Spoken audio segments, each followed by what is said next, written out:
បងប្អូនឆ្ងាយនោះមកនេះមកចេញមកបងប្អូនមើលនេះអូកាឡាពេកបងប្អូនអើយនេះបងប្អូនឃើញទេដល់ពេលដីស្អិតអត់លឿនទេពួកនេះដីស្អិតអត់តណាចង់រួយទេវាស្អិតកាឡាវាបងប្អូនវាស្អិតកាឡាវាចង់ទៅណារួយទេអូមើលដល់កបងប្អូនពីនេះបានពីតែមិញលេងសាយច្រើនពេកបងប្អូនមើលហើយតែចង់ឆ្កឹះវាមកក្រៅស្មានតែវាអត់រុនមែនណានេះរុនវានៅគៀននឹងម៉ាំងផ្លុកបងប្អូនដល់កនេះមិនទូចប្រហែលទេណាបងប្អូនអានេះស្រី1 គីឡូជាងបងប្អូន1 គីឡូជាងដល់កសកាចាស់បងប្អូនអើយនេះស្ដីបងប្អូនទាំងអស់គ្នាខ្ញុំ MVKH ហើយឬក៏ហៅកាត់ថាមេធីមសកាចាស់បងប្អូនប្រហែលជាស្គាល់មួយចំនួនទូចស្គាល់ច្រើនទេហើយខ្ញុំសូមផ្ដាំវីដេអូនេះទៅដែរទៅបងប្អូនយើងថាខ្ញុំសម្ដែងខ្ញុំថាខ្ញុំយកពូសកាចាស់មកសម្ដែងហើយវាសម្ដែងជាមួយពូសកាចាស់មានតែមួយទេថតច្រើនវីដេអូមនុស្សខ្ញុំបងប្អូនបើខ្ញុំអត់មានរកបានគឺខ្ញុំអត់ចេញវីដេអូបណ្ដោយគឺខ្ញុំអត់ចេញទេបងប្អូនចំណាំមើលเพจខ្ញុំបើខ្ញុំរកអត់បានគឺអត់មានវីដេអូចេញបណ្ដោយខ្ញុំសុខចិត្តទុកเพจខ្ញុំចោលខ្ញុំអត់សំដែងទេហើយអាមួយព្រឹកមែនតែខ្ញុំបានណាបងប្អូននេះបងប្អូនចាំស្ដាប់សលេងនេះលឺអត់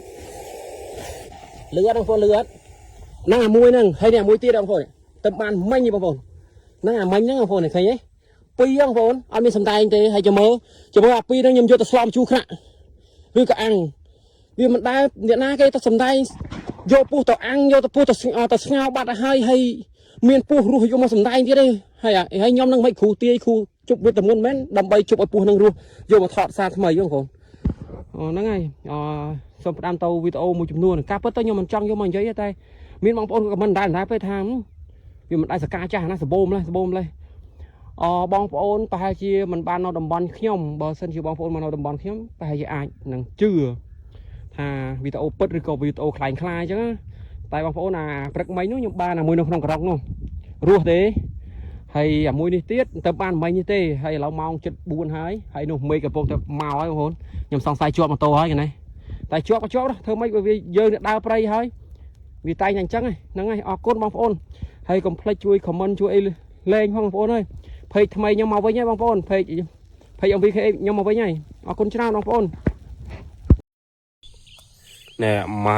អានោះមុតណាលោតអត់ផុតវាណាបងប្អូនចង់ភ្នាល់អីយើងចង់តតែវាលឿនប៉ុណ្ណាហើយយើងលោតផុតវាអត់ហើយជាមួយយើងលេងមើលថាវាលឿនដូចគេថាអត់លេងចូលបេអានេះយើងត្រៀមពេលលោតយើងហត់ចាក់នេះហើយយើងទៅមើលនេះអត់មើលបងប្អូនប៉ុណ្ណាបងថានឹងលឿនណាដល់1 2 3ជាប់បាត់ហើយហ្នឹងជាប់បាត់ហើយនេះមានអីជាប់ថ្មិញបាត់ហើយចាក់បោកនេះរបៀបចាប់ពោះបងប្អូនតែនេះកុំចាប់ពោះវែងណាបបហ្គេតចាប់តាមកមានកុំចាប់ពោះវែងចាប់ពោះវែងណាពោះវែងហានិភ័យអូមកថ្មិញវានេះចូលយកអូដូចគ្មានណាបងប្អូនអូយរោកយកមកចូល1 គីឡូទៅអែមគឺមើលបងបើថាវាលឿនណាបើលឿនដាក់ចូលនេះលឿនដាក់ចូលហ្នឹងឲ្យចងមាត់ទៅហើយបងប្អូនអែមដាក់ចូលហ្នឹងពណ៌យ៉ាងមកអែម